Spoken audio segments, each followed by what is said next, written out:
অনুপ কুমার ফাটিয়ে অভিনয়টাও করেছে। স্যার কি করতেছেন, মাথা গরম না কইরা দুপেকে মারে না আমাদের মতন হইয়া যান। পুষ্পা কি ছবি ওটা, খুব কঠিন কঠিন প্রশ্নও করে আমাকে, সবসময় ইয়র্কার বল দেয়। আর সৌম্যর চ্যানেলে একটু সাবস্ক্রাইব করবেন। দা অনেকদিন পর আবার তোমাকে একটা সময় তোমাকে বহু ছবিতে দেখা গেছে, তারপর আমার ঠিক মনে পড়ছে না, মাঝে মনে একটা গ্যাপ বা কিছু সামথিং। রাহুলদার ওই ছবিটাতে আমি দেখেছিলাম। তো এখন কি কম কাজ করছো? না, কাজ ঠিকই চলছে। এবার আমি যে কাজগুলো করছি ওগুলো রিলিজ করতে হয়তো দেরি হচ্ছে, বা আমার এখনও মানে 6টা ছবি রেডি হয়ে পড়ে রয়েছে। তারা যদি যখন ছাড়বে সেগুলো তাদের ব্যাপার, সেগুলো একটু ডিটেলসই আলোচনা করি।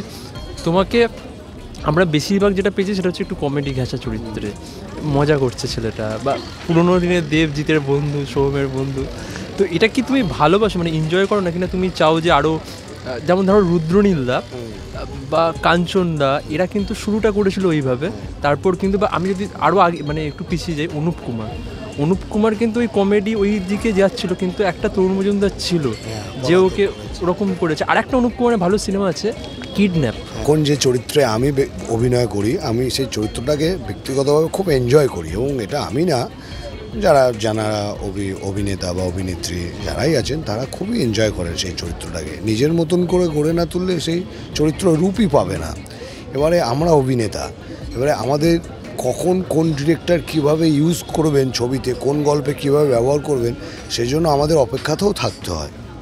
দেখো, আমি কমেডি চরিত্র করেছি, করতে করতে একটা আলীনগর পেয়েছি, একটা ফ্ল্যাট থেকে পালিয়ে ওই ধরনের পিতার চরিত্রে পাঠ করেছি, আবার ফতেমায় একটা অন্যরকম, তুমি দেখেছো, অন্যরকম একটা চরিত্র পাঠ করেছি। তো আমার মনে হয় একজন অভিনেতার সব ধরনের চরিত্রে অভিনয় করে বুঝিয়ে দেওয়া উচিত যে সে অভিনেতা। এবার এইগুলোর জন্য আমাদের মাঝে মাঝে অপেক্ষাতেও থাকতে হয়, কিছুটা ভাগ্যেরও ব্যাপার। এবার মনে করো যে কোনো একটা ভালো অভিনেতা, সে তো তার তো শুধু পয়সা রোজগারটাই বড় ব্যাপার না, সে যদি মাস দুয়ে ক্যামেরা না দেখে তার মন খারাপ হতে শুরু করে। একটা প্র্যাকটিসেরও তো ব্যাপার আছে। হ্যাঁ, ক্যামেরা না দেখলে তার মন খারাপ হতে শুরু করে। সেক্ষেত্রে তখন কি হয়, ডিরেক্টর একটা চরিত্র ঠিক করলো, ও ঠিক আছে বসে রয়েছি, যাই চরিত্রটায় কাজ করি, এইভাবেও আমাদের হিসেব করে কাজ করতে হয়। কিন্তু তোমাকে মানে আমার এটা আফসোস, এবং আমার মনে হয় অনেক দর্শকেরই আফসোস, যে তুমি একজন বলিষ্ঠ অভিনেতা, বা তুমি ওই যে জেনারেশনটা, পার্থদা রয়েছে, রাজুদা রয়েছে, আরও অনেকে রয়েছে, একটা টাইমে তো ওই ছবিগুলো আমি খুব পাগলের মতো দেখেছি, মানে খুব ভালোবেসেছি, এবং বহু দর্শক যারা ভালোবেসেছে, এবং তোমরা বলিষ্ঠ অভিনেতা, এই বিষয়ে কোনো সন্দেহ নেই। কিন্তু কোথাও ওই যে একটা ছবি যখন এলো সেখানে খুব ছোট চরিত্রে দেখা গেল, এইটা কেন চেঞ্জ হচ্ছে না?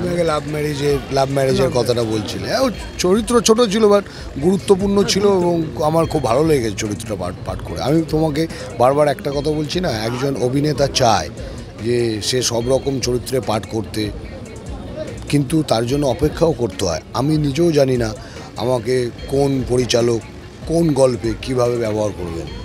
আমি এখন তরুণ মজুমদারের পলাতক একটু অপেক্ষারই ব্যাপার, মানে এইগুলো সব অপেক্ষারই ব্যাপার। দেখুন, সেই সময় পলাতক প্রথমে প্রডিউসার রাজি হননি, তরুণ মজুমদার, হ্যাঁ প্রডিউসার রাজি হয়নি, কিন্তু ডিরেক্টর বলেছে না, আমার এইরকম মুখ চাই, এইরকম লোক চাই, আমার একেই লাগবে। তো সেক্ষেত্রে কিছুটা ভাগ্যেরও ব্যাপার থাকে। এবং আমার মনে হয় ওই ধরনের পরিচালক যার রিস্কটা নেবে, মানে সেই সময় উত্তম কুমারের ভরা বাজার, সেই সময় অনুপ কুমারকে একটা হিরো রূপে প্রেজেন্ট করা হচ্ছে, এইটা তো আমি বলবো যে পরিচালক তরুণ মজুমদারের একটা বিশাল সাহসের ব্যাপার। দেখুন, একজন ডিরেক্টর তিনি তো সবার আগে সিনেমাটা দেখতে পান নিজে নিজে, তিনি যখন দেখে মিলিয়ে ফেলেছেন, তার মানে আর তরুণ কুমারের যে ছবিটা, সেটা তরুণ মজুমদারের যে ছবিটা, সেটা অনুপ কুমার ফাটিয়ে অভিনয়টাও করেছেন। তেমনি অভিনয় ছিল, তেমনি জীবনপুরের প্রতিক্রিয়া, ভাই সেরকম অসাধারণ। ওইগুলোর জন্য কী হয়, আমাদের অপেক্ষায় থাকতো। আমি তো বলছি, আমি কালকেও জানি না, আমার কাছে আজকে এই মুহূর্তে একটি ডিরেক্টর ফোন করলেন যে মন্টু তুমি কালকে আসো তো একটু, আমি কিন্তু জানিই না কোন চরিত্রে তিনি ভাবছেন। সেটা কি আমার আগে যে ধরনের কাজগুলো করে এসেছি কি তার মতন হবে, নাকি তার থেকে একটু আলাদা হবে, আমি কিন্তু জানি না। এবারে আমার কাছে যদি এখন অনেক কাজের চাপ থাকে, তখন হয়তো আমি বাঁচতে পারি যে স্যার এই মুহূর্তে আমি এই চরিত্রটা একটু অন্য কিছু ভাবুন, এইভাবে ঘুরিয়ে না বলে চলে আসতে পারি। এবার মনে করুন আমি বসে রয়েছি 4 মাস 5 মাস, এবং এখানে তো টালিগঞ্জে এত ছোট ইন্ডাস্ট্রি, যেখানে সার্ভাইভারের একটা ব্যাপার আছে, মানে একটা ব্যাপার আছে। তখন আমাকে বাধ্য হয়ে বসে রয়েছি, ঠিক আছে স্যার দিয়েছেন কাজটা করি, এইভাবেও আমাদের কাজ করতে হয়। আর এই ছবিতে তোমার মানে এই সিরিজে তোমাকে আমরা কীভাবে দেখতে পাবো? এই শরীরে পাড়ার কিছু থাকে না, একটা বিয়ে করে না, বাবার হোটেলে খায়, কোনো চিন্তা নেই, ওর থেকে বয়সে ছোট, তাদের সাথে মেশে বার খাওয়ায়, গুলতানি মারে, সেই ধরনের একটা চরিত্র। তবে গল্পের মোড়ক অনুযায়ী গল্প যেভাবে বাঁধন হয়েছে, চরিত্রটা আস্তে আস্তে আস্তে আস্তে অন্য রূপ নিতে শুরু করেছে, এইটা আমার ভালো লেগেছে। এইখানে অরিজিৎ টোটনের সাথে কাজ করে আমি খুব আবেগী, কারণ কি আমরা একসাথে বড় হয়েছি তো ইন্ডাস্ট্রিতে। ও আমাকে ছোট থেকে দেখেছে, অ্যাসিস্ট করতে। হ্যাঁ, ও আমাকে প্রায় 2005-6 সাল থেকে দেখেছে, আমিও ওকে সেইভাবে দেখেছি। দুজনই তখন খুব রোগা, খুব অল্প। তো আজকে ওর নির্দেশনায় যে আমি কাজ করতে পেরেছি, আমার মানে ভীষণ আনন্দিত। আমি খুব মানে আবেগী হয়ে গেছিলাম প্রথম সিন করার পর।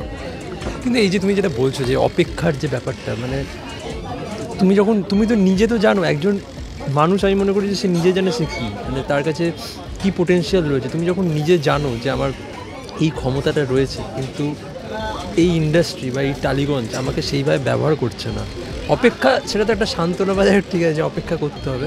খারাপ লাগে না যে একটা সাঁটিয়ে দেওয়া হচ্ছে কমেডি চরিত্র? একটা সময় আমার খারাপ লাগতো, আমি যখন বিষয়টা নিয়ে একটু বুঝতে শুরু করলাম বা খোঁজখবর নিতে শুরু করলাম যে একজন অভিনেতার জীবন এরকমই হতে পারে। তুমি শুধু আমাকে কেন দেখছো, তুমি শুধু মন্টু মল্লিককে কেন দেখছো? এরকম সারা ভারতবর্ষ জুড়ে আমার থেকেও হয়তো 300 থেকে 400 গুণ ভালো অভিনেত্রী রয়েছেন, তারাও কিন্তু ঠিকঠাকভাবে ইউজ হচ্ছেন না। ইভেন পুরোনো দিনে তুলসী চক্রবর্তীর মতো অভিনেতা সত্যজিতের হাতে পড়ে তারপর সে একটা, সেটাই তো বলছি, এইটা সম্পূর্ণ ভাগ্যের ব্যাপার। এতে ফার্স্ট স্টেশনে যাওয়ার কোনো কারণ নেই, এটা জেনেই তোমাকে এখানে কাজ করতে আসতে হবে যে তুমি কখন কোন ডিরেক্টর তোমাকে কিভাবে ইউজ করবে, কোন গল্পে। আমি তো নিজেও জানি না, এবং আমি কেন, আমার মতন যারা রয়েছে তারা নিজেও জানি না। তবে যখন যেটা আসবে ফাটিয়ে অন্তরে সব কিছু দিয়ে 100% দিয়ে আমরা কাজ করি।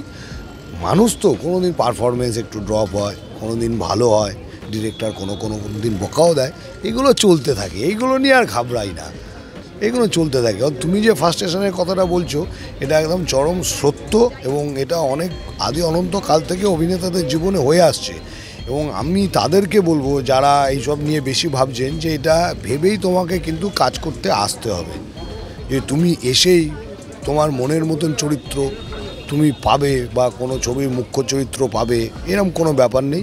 ছবিতে আমাকে নেওয়া হয়েছে গল্পের প্রয়োজনে, এটাই আমার কাছে সবথেকে বড় ব্যাপার এবং গর্বের ব্যাপার, এবং আমার ভাগ্যেরও ব্যাপার। কি পেলাম কি না পেলাম এই অঙ্ক কষতে থাকলে তো আমি কোনোদিন ভালো কাজটাই করতে পারবো না। হয়তো সুযোগ এলে তুমি তখন ফার্স্ট, হ্যাঁ, ধরো এক সুযোগ না, ধরো তুমি আমাকে একটা কাজ করলে, আমার ভালো লাগলো না, আমি গিয়ে কাজটা করছি, আমি তো সেই এফোর্টটা বেরোবে না, এবং এটা আমার পক্ষে খুব খারাপ লাগবে, আমি কাজটা ভালো হবে না আমার। যখন যে মুহূর্তে যে চরিত্রটা আমি পেয়েছি, সেটাই আমার কাছে সেই দিনের জন্য সেরা চরিত্র। আমরা কত বছর কাজ করব? আর 20 বছর। একটা প্রজন্ম তো আসবে,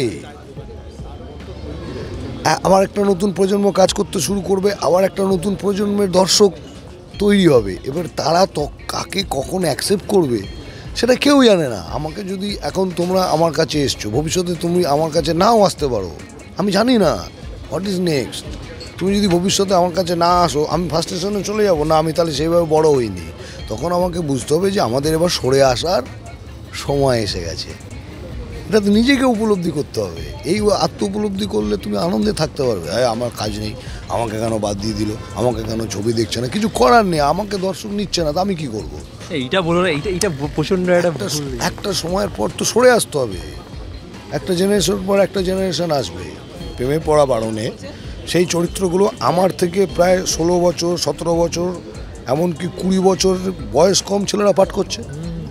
তাহলে আমি তো তখন ওই বয়সে পাঠটা করে এসেছি, তাহলে এখন যদি আমি ভাবি আমি কেন ওই পাঠটা করব না, তো হবে না। একটার পর একটা জেনারেশন তো আসবে, তোমাকে তো সেটা বুঝতে হবে। তুমি যদি এগুলো না বুঝে, অবুঝের মতন তুমি যদি নিজে ফার্স্ট স্টেশন নিজেই তৈরি করো, তাহলে কারোর কিছু করার নেই। আর আর আরেকটা জিনিস সেটা হচ্ছে তুমি কমেডির তো মানে একের পর এক কমেডি আমাদেরকে উপহার দিয়েছো। কমেডি অ্যাক্টিং সব থেকে কঠিনতম জিনিস বলা হয় যে তোমাকে বুঝতে হবে সিনেমা সব ধরনের দর্শক দেখতে পারে, ওয়েব সিরিজের দর্শক কিন্তু একটু বয়স কম, ইয়াং অডিয়েন্স, ইয়াং অডিয়েন্স, তাদের কিন্তু তারা আবার গ্লোবাল অডিয়েন্স, মানে তারা আবার সব সব কিছু দেখছে। এবার তাদের সাবজেক্টে তুমি কাজ করছো, তাদের চাহিদা তুমি কতটা মেটাতে পারছো, এই মাধ্যমটা তোমায় মাথায় রাখতে হবে। আর সিনেমা কি, সিনেমা একটা বড় ক্যানভাস, মাধ্যম কিন্তু সম্পূর্ণ আলাদা একদম। আমি টিভিতে যেরকম কাজ করতে গেছিলাম আমি 3 বছর আগে, আর এর আগে আমার টিভিতে সেভাবে আমি সুযোগ পাইনি বা আমার কাজ করা হয়নি। আমি প্রথম প্রায় 10-15 দিন আমি বুঝতে পারছিলাম না এ কী হচ্ছে, যেহেতু ওই মাধ্যমটা সম্বন্ধে আমি অতটা পটু ছিলাম না। ওই মাধ্যমটা বসতে আমার 32 থেকে 33 দিন সময় লাগলো। তো এখানে কমেডির ওয়েবের ক্ষেত্রে কি পার্থক্য, বা তুমি কীভাবে ডিফারেন্সিয়েট করো যখন তুমি কমেডি করছো বা কিছু? না, এইটা আমাদের উপর নির্ভর করে না, এটা সম্পূর্ণ গল্প এবং স্ক্রিপ্ট রাইটার এবং চিত্রনাট্যের উপর নির্ভর করে। সংলাপ কি কিছুটা কমেডিকে অনেকটা সহজ করে দেয়? ওরে বাপরে বাপ, ওইখানেই তো মজাটা থ্রোয়িংয়ের। মানে আমি ওটাই একটা খুব ভালো জায়গায় এলে, সেটা হচ্ছে যখন ভানু বন্দ্যোপাধ্যায়ের ওই সেই ডায়লগটা, মাসিমা আমি মালপোয়া খাবো, এটা ওই তার মানে বলতে চাইছি ওই থ্রোয়িং এর যে ব্যাপারটা আমি যখন বলছি সেটা সংলাপ দুটো একসাথে মেলবন্ধন। সংলাপটা ছিল বলেই তো তিনি তার মুখ থেকে বেরিয়েছে, না থাকলে বেরোতো না। মাসিমা আমি জল খাবো, তাহলে বেরোতো। সে জায়গায় বলছে মাসিমা আমি মালপোয়া খাবো। ওই টোনটা, ওই যে একটা অ্যাকসেন্টে বলছে, ওটাও খুব ইম্পর্টেন্ট। আমি এই প্রেমে পড়া বারণে অন্য একটা টোন ইউজ করেছি, যেহেতু আমি এদের থেকে অনেকটা বয়সে বড় এবং এরা আমার থেকে আবার বুদ্ধি নেয়, কিন্তু আমি যে বুদ্ধিটা দিই সম্পূর্ণ উল্টোটাই ঘটে। সেক্ষেত্রে বয়সের ডিফারেন্সটা বোঝানোর জন্য আমি একটা আলাদা ওরকম টোন ইউজ করেছি। এই যে তুমি একটা খুব ভালো প্রসঙ্গে তুলে ধরলে, সেটা হচ্ছে যে অ্যাকসেন্টে বলা। ধরো আমি একটা খুব পাতি ডায়লগই বলছি, ঠিক আছে, সেই ডায়লগটা তুমি এমন একটা মোড়কে বলছো, সেটা একটা হাস্যরস তৈরি হচ্ছে। এই গল্পের মধ্যে একটা সিচুয়েশান আছে যে পাড়ার ছেলেরা সবাই নেশা করছে, স্যার এসে খুব বকছে। সেখানে গিয়ে আমি বললাম যে আপনি এত বকাবকি করছেন কেন, এদের সাথে আপনি 2 পেগ খেয়ে নিয়ে আমাদের মতন হয়ে গেলেই তো হতো। এই তো সংলাপ। এবার একটু আমি বলছি আপনার কত, আরে স্যার কী করতেছেন, মাথা গরম না কইটা 2 পেগ মারেন আমাদের মতন হইয়া যান। এই যে থ্রোয়িং চেঞ্জের ব্যাপার, টাইমিং, আমি এটা ছড়িয়েও বলতে পারি ও বড়ও বলতে পারি, হাততালি ফোড়া উঠেছে ফ্লোরে। এইটা অধ্যয়নের ছাড়া। এটা তুমি যেটা বললে, কিন্তু আবার তো তোমার এটাও মাথায় রাখতে হয় যে আমি অ্যাকসেন্টটা চেঞ্জ করছি, সেটা পাবলিক সত্যি হাসবে কি হাসবে না, মানে সেটাও তো একটা মানে অভিজ্ঞতা থেকে অ্যাক্টরের কাজ, এটা অভিজ্ঞতার কাজ। মানে তুমি হয়তো খুব ভালোই হয়তো অ্যাকসেন্টে বললে, কিন্তু হয়তো দর্শকের কাছে সেটা পৌঁছলোই না, সেটা বুঝতে হবে, মানে সেটা বোধগম্য হলো না, দর্শক বুঝতে হবে, সেটা অ্যাক্টরের কাজ। মানে সেটাও তো তোমাকে একটা মানে প্রসেস আছে যে তোমাকে ভাবতে হয় যে আমি এই অ্যাকসেন্টটা বলবো, এই অ্যাকসেন্ট বডির সাথে এই অ্যাকসেন্ট বললে এই হাঁটাটা লাগবে, তাই না? আমি যদি বাজারে মাছ বিক্রি করতে বসলাম এই পোশাকটা পরে, মাছ হয়তো কিনবে, কিন্তু আমাকে দূর থেকে দেখে তোমার মাছ বিক্রেতা মনে হবে না। যত প্রচুর দামি দামি মাছ বিক্রেতা, প্রচুর পয়সা হয়তো ওদের, যারা বড় বড় মাছ বেচে, কিন্তু বাজারে যখন বসে তাদের নির্দিষ্ট একটা দেখবে পোশাক থাকে, কারণ ওটা মাছ কাটার ব্যাপার আছে, এইসব গায়ে লাগার ব্যাপার আছে। মনে হয় অনেকে এই ইন্টারভিউ থেকে অনেকে শিখতেও পারবে। আরেকটা জিনিস সেটা হচ্ছে তুমি এক টাইমে দেবজিৎ এদের মতো সুপারস্টারদের সাথে কাজ করেছো, জিদ্দা কমার্শিয়াল মার্কেটটা ধরে রেখেছে, এখনো মশলা ফিল্ম করে যাচ্ছে, দেবও চেষ্টা করছে। এবং আমি সুযোগ পেয়েছি, সেক্ষেত্রে আমি খুব ভাগ্যবান। আমি দেবজিৎ, কেন সোম আমার খুব কাছের বন্ধু, অঙ্কুশের সাথে কাজ করেছি। আমি সবার কাছে খুব কমফোর্ট, এবং ব্যক্তিগত জীবন যদি এরা তো যারা জানে না উল্টোপাল্টা বলে বেড়ায়, ব্যক্তিগত মানুষ হিসেবে এরা প্রত্যেকেই খুব ভালো এবং প্রত্যেকে খুব মজার মানুষ। সুযোগ পেলে এরা মজা করতে কেউ ছাড়ে না, প্রত্যেকে খুব মজার মানুষ। এবং আমার আরেকটি ছবি হওয়ার কথা রয়েছে সামনে, জিদ্দার হাউসে, দেখা যাক। আমি ওকে প্রথম দেখি, আমাদের প্রথম ছবি চিরদিনই তুমি যে আমার, প্রথম আইটেম সঙ্গে দেবের সাথে আমাদের প্রথম কাজ করার সুযোগ হয়, হয়তো 2008 সাল মনে হয়, 2008 সাল। তখন থেকে ওর সাথে আমার একটা কাজের জায়গা তৈরি হয়, তারপরে পরপর ছবি করে গেছি। জিদ্দার সাথে আমি আবারা করেছি, দিওয়ানা করেছি। ব্যক্তিগতভাবে খুবই মজার মানুষ।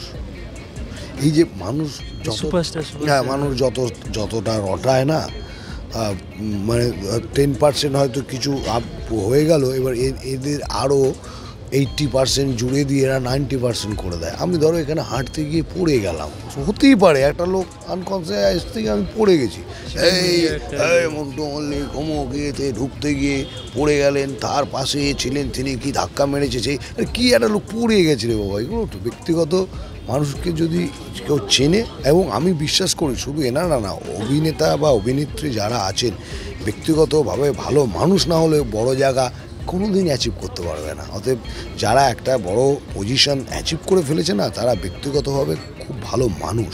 লাস্ট প্রশ্ন সেটা হচ্ছে যে তোমরা যে কমার্শিয়াল ছবি থেকে উঠে এসছো, সেই ছবিটা দেখো একটা টাইমে তো হারিয়ে গেছিলো, কিন্তু আবার দেখো এখন ব্যাক করছে। ইয়াসদা করছে সেন্টিমেন্টালের মতো ছবি, অঙ্কুশদা করছে, দেবদা খাদানের মতো ছবি করছে, জিতদা তো করেই বুমেরাং, বা তুমি যে পরের ছবিটা বললে, তো কীভাবে দেখো মানে ওই সময়টা কি ফিরে আসছে? দেখো, তুমি যে প্রথমে বললে না যে একটা সময় কমার্শিয়াল ছবি হারিয়ে গেছিলো, হারিয়ে যায়নি, হারিয়েও যায়নি, কেউ খোঁজেও নি।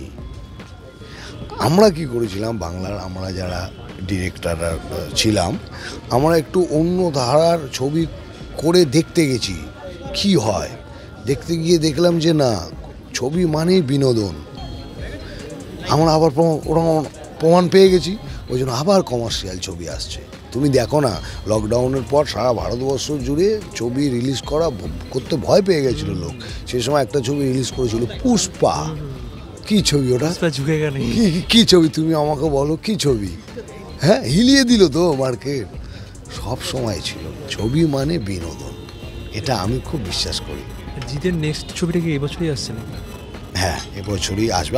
আমার সাথে প্রাইমারি কথাবার্তা হয়েছে, তো আরও ওদের 2-3টে ছবি রেডি হয়ে রয়েছে না, বুমেরাং রেডি হয়ে রয়েছে। সবাইকে বলবো সৌমোর চ্যানেলটি সাবস্ক্রাইব করতে, আমার দীর্ঘদিনের পরিচিত, এবং খুব কঠিন কঠিন প্রশ্নও করে আমাকে, সবসময় ইয়র্কার বল দেয়, আমি আমার মতন উত্তর দেওয়ার চেষ্টা করি, কখনো ঠিক গুছিয়ে বলেও উঠতে পারি না। তো সকলে ভালো থাকবেন, আর সৌমোর চ্যানেলে একটু সাবস্ক্রাইব করবেন, সঙ্গে থাকুন, আমরাও আছি ওর পাশে। আর এই সিরিজটা নিয়ে একটু বলুন। আমাদের এটা প্রেমে পড়া বারণ, আড্ডা টাইমসের একটা web series, teenager love story নিয়ে শুরু হচ্ছে। ভ্যালেন্টাইন ডে প্রেম দিবসে এটা রিলিজ করবে, এবং অবশ্যই দেখবেন, দেখে আপনাদের মূল্যবান মতামত আমাদের জানাবেন।